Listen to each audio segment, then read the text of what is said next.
Pada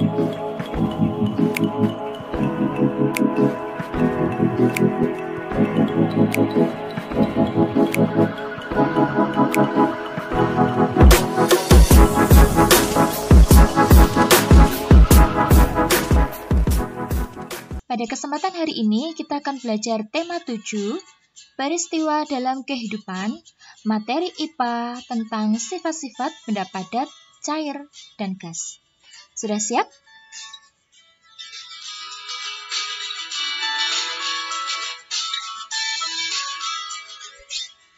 Ya, untuk sifat-sifat benda padat, cair, dan gas. Kalau kalian amati di sini, gambar yang nomor 1 kira-kira gambar apa ya? Ya, nomor 1 ini adalah benda padat. Nomor 2, benda cair. Yang nomor 3 adalah gas. Yang pertama dulu kita akan bahas yaitu sifat-sifat benda padat. Nama lain padat itu adalah solid. Untuk sifat-sifatnya yaitu memiliki bentuk yang tetap, artinya tidak berubah-ubah. Volumenya tetap, zat penyusunnya rapat. Contohnya di sini banyak sekali ya. Ada televisi, buku, kemudian mobil, HP, bola basket, dan lain sebagainya. Kemudian yang kedua, sifat-sifat benda cair atau nama lain cair itu adalah liquid. Yang pertama dari segi bentuk, bentuknya berubah-ubah sesuai dengan tempatnya atau bentuknya berubah-ubah sesuai dengan wadahnya. Kalau kalian lihat di sini, misal zat cair yang dimasukkan ke dalam gelas akan berbentuk seperti gelas, dan cairan yang masuk di dalam botol mineral akan berbentuk seperti botol. Untuk volumenya, volume dari benda cair itu adalah tetap, mengalir dari tempat tinggi ke rendah, dan menekan ke segala arah. Selanjutnya, untuk sifat benda gas. Untuk sifat benda gas, bentuknya berubah-ubah, volumenya berubah, mengisi seluruh ruang, dan menekan ke segala arah. Contohnya di sini adalah saat asap yang keluar dari cerobong dan balon. Gas yang berada di dalam balon ini juga berubah-ubah bentuknya sesuai dengan bentuk dari balon itu sendiri.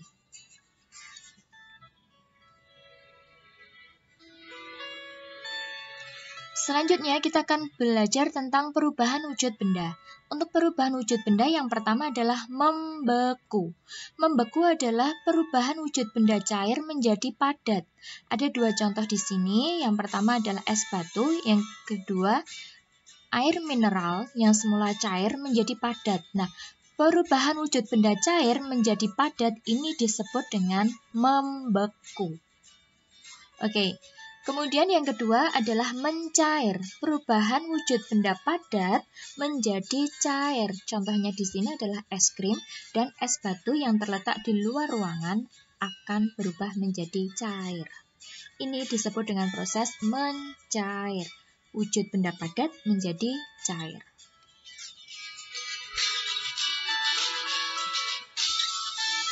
Kemudian yang ketiga, perubahan wujud benda menguap. Kalau menguap adalah perubahan wujud benda cair menjadi gas. Kalau kalian amati dua contoh ini, yang pertama adalah saat kita memasak makanan atau segala sesuatu, entah itu yang berbentuk cair, dia kalau sudah mendidih ya, dia akan keluar seperti gas. Nah, ini adalah perubahan wujud benda cair menjadi gas yang disebut dengan menguap. Contoh yang berikutnya, ini adalah misalnya di dalam jerigen ini terdapat bensin tetapi tidak ditutup. Nah, bensin tersebut berupa zat cair tersebut akan berubah menjadi gas dan lambat laun akan berkurang atau bahkan habis. Itu karena terjadi proses menguap, perubahan wujud benda cair menjadi gas. Selanjutnya yang keempat adalah mengembun. Kalau mengembun adalah perubahan wujud benda gas menjadi cair.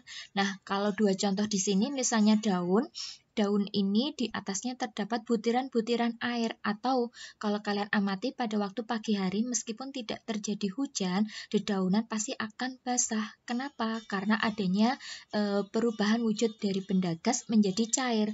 Kemudian untuk gambar ini berupa di bagian luar gelas ini terdapat butiran-butiran air, ini karena adanya perubahan wujud benda gas menjadi cair.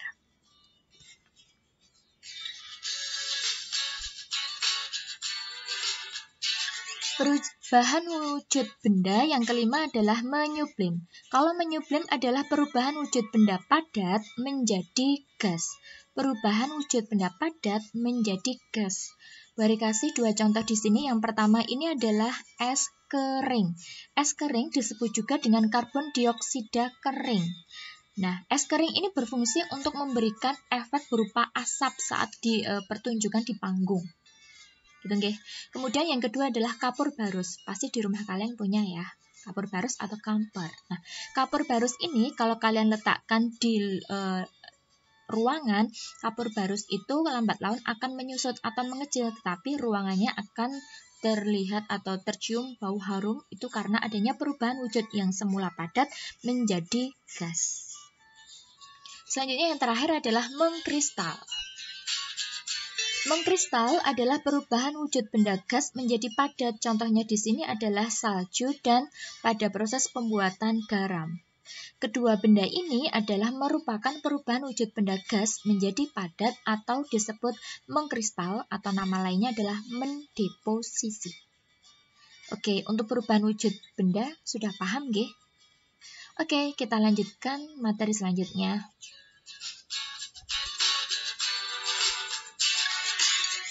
Oke, kita lanjut tentang perubahan wujud benda yang dapat kembali. Wujud benda dapat berubah menjadi wujud benda lain saat mendapat beberapa perlakuan. Nah, perlakuannya ini yang dimaksud seperti dipanaskan, didinginkan, atau bahkan didiamkan. Wujud tersebut dapat kembali ke asalnya. Contohnya adalah air. Air yang membeku bisa menjadi es atau es krim, dan jika es atau es krim tersebut didiamkan atau dipanaskan, akan kembali ke bentuk air. Contohnya misal es batu. Es batu yang dikeluarkan ya, es batu itu kan padat ya, yang dikeluarkan dari freezer, kemudian diletakkan di meja, lambat laun akan mencair, karena berubah wujudnya lagi menjadi cair. Gitu nggih. Selanjutnya, kita belajar tentang faktor yang mempengaruhi perubahan benda. Perubahan wujud benda dipengaruhi oleh kalor atau panas. Contohnya, untuk proses mencair, menguap, dan menyublim, ketiga proses ini terjadi karena menyerap kalor dari lingkungan sekitar. Maksudnya, misal bari kasih contoh, misal mencair.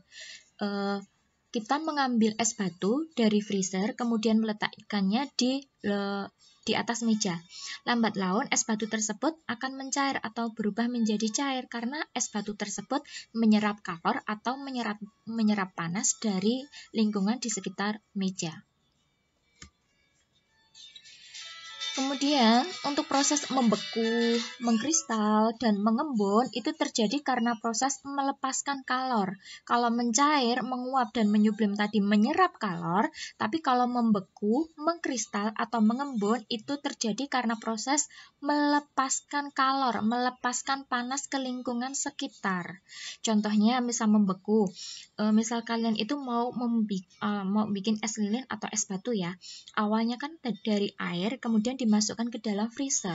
Nah, air tersebut akan melepaskan kalor, air tersebut akan melepaskan panas dan akan berubah menjadi es batu atau berubah menjadi padat.